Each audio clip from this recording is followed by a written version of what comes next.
Momentum এডুকেশনের পক্ষ থেকে সবাইকে আবারও স্বাগতম। এই পর্বে আমরা বৃত্ত অধ্যায়ের 17 নম্বর উপপাদ্যের বিপরীত উপপাদ্যটা শিখব।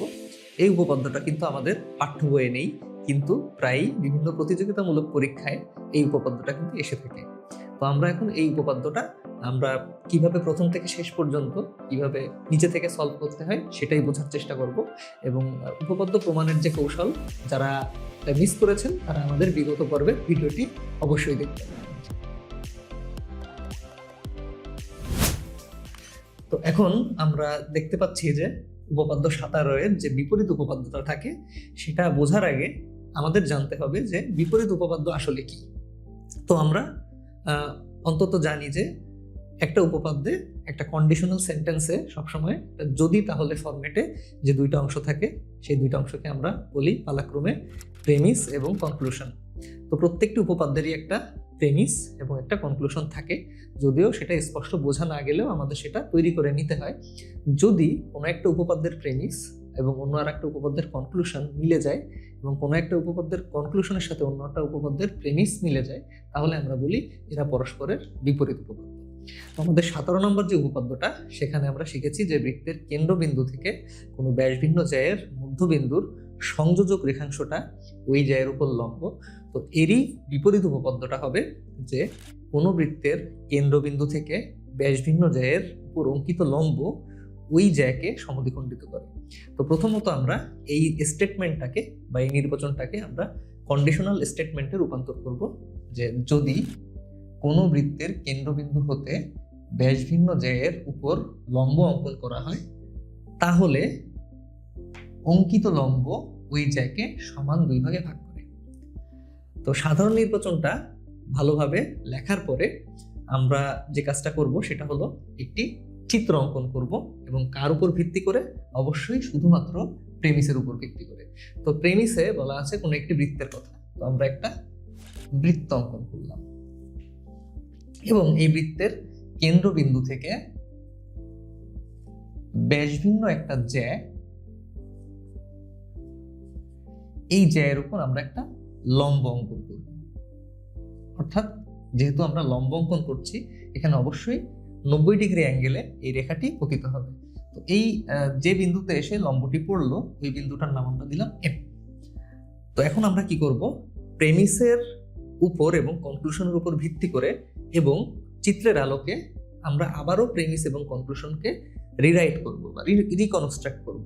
তো এই মুহূর্তে জিনিসটা এমন দেখাবে যে যদি কোনো বৃত্তের কেন্দ্রবিন্দু হতে ব্যাসভিন্ন জ্যায়ের উপর লম্ব অঙ্কন করা হয়, এই অংশটা এমন দেখাবে যে মনে করি ও কেন্দ্রবিশিষ্ট বৃত্তে এবি ব্যাসভিন্ন জ্যা এবং ও এম এবি এর উপর একটি লম্ব। এবার কনক্লুশনটা যেভাবে লেখা ছিল সেটাকে যদি আমরা রিক্রিয়েট করি, তাহলে প্রমাণ করতে হবে আমরা এই যে কনক্লুশনটাকে আমরা আসলে অনেকভাবে আমাদের সামনে আসতে পারে আমাদের পরীক্ষায়। তো এই জন্য আমি এটাকে কিভাবে আসতে পারে সেগুলো আমি ধাপ ধাপ করে লিখে দিয়েছি। তো তিনটাই লিখতে হবে এমন কোনো কথা নেই, যে কোনো একভাবে আমাদের পরীক্ষায় আসতে পারে বা আমরা লিখতে পারি। তো আমরা বলতে পারি এম সমান বিএম, বা এম হলো এবি এর অর্ধেক, এই যে এম এটা এবি এর অর্ধেক, অথবা এম এবি এর মধ্যবিন্দু। তো যাই বলি না কেন, এই তিনটা জিনিস আসলে একই জিনিস মিন করে। তো কথা হলো এখন আমাদের এই কনক্লুশনে পৌঁছাতে হবে। তো এই কনক্লুশনে পৌঁছানোর জন্য আমরা যে পরের যে স্টেপটা আমরা লিখবো না, আমরা ওই স্টেপটার নাম দিয়েছিলাম বিগত পর্বে যে পরিকল্পনা। তো সেই পরিকল্পনা স্টেপের দুইটা অংশ ছিল। একটা ছিল আমরা একটা সামঞ্জস্যপূর্ণ থিওরি খুঁজে বের করার চেষ্টা করব, এবং যদি সামঞ্জস্যপূর্ণ থিওরি খুঁজে না পাই তখন আমরা একটা হিডেন কনক্লুশন তৈরি করে আবারও সেই হিডেন কনক্লুশন অনুযায়ী একটা সামঞ্জস্যপূর্ণ থিওরি খুঁজে বের করার চেষ্টা করব। তো ততক্ষণ এই সার্কেলটা চলতে থাকবে যতক্ষণ না আমরা একটা প্রপার সামঞ্জস্যপূর্ণ থিওরি খুঁজে না পাই। তো এই মুহূর্তে এম এবং বিএম এই দুইটা বাহু কিন্তু পরস্পর সমান, এটা আমরা প্রমাণ করব। তো এটা প্রমাণ করার জন্য আমরা দেখি কোনো সামঞ্জস্যপূর্ণ থিওরি খুঁজে পাই কিনা, বা কোনো থিওরি আমাদেরকে দুইটা বাহু সমান করতে হেল্প করে কিনা। তো এটা আমরা কিভাবে চিন্তা করব যে দুইটা বাহু সমান করতে হেল্প করে কিনা? তো একটু চিন্তা করলে আমরা কিন্তু আমাদের মনে আসবে যে হ্যাঁ, এরকম একটা থিওরি আমরা আগে থেকে জানি, সেটা হলো সর্বসমতা। সর্বসমতা আমাদের কিন্তু দুইটা বাহুকে সমান করার যে লজিকগুলো সেগুলো আমাদের দেয়। তো তো এখানে সর্বসমতার ব্যাপারটা আনতে গেলে আমাদের প্রথমত কি করতে হবে, দুইটা ত্রিভুজ তৈরি করতে হবে। একটা ত্রিভুজ যেটা এম বাহু দিয়ে গঠিত হবে এবং আরেকটা ত্রিভুজ যেটা বিএম বাহু দ্বারা গঠিত হবে। তো এম বাহু দ্বারা গঠিত ত্রিভুজ হতে পারে ও এম এবং বিএম বাহু দ্বারা গঠিত ত্রিভুজ হতে পারে ও বিএম।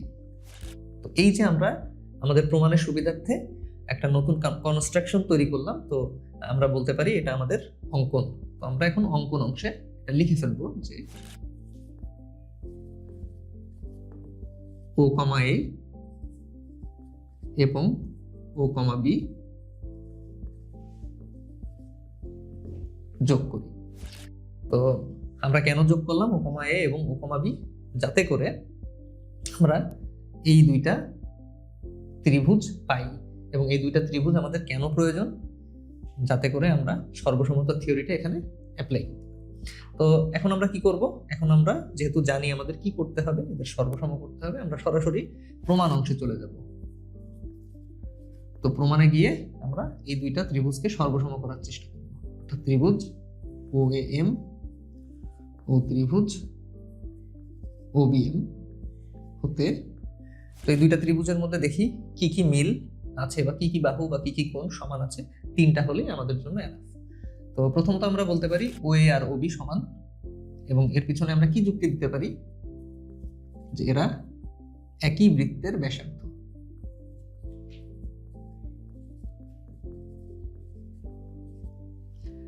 এরপরে এই ত্রিভুজে ও এম বাহু আছে এবং এই ত্রিভুজেও ও এম বাহু আছে, সুতরাং আমরা বলতে পারি যে ও এম একটি সাধারণ বাহু।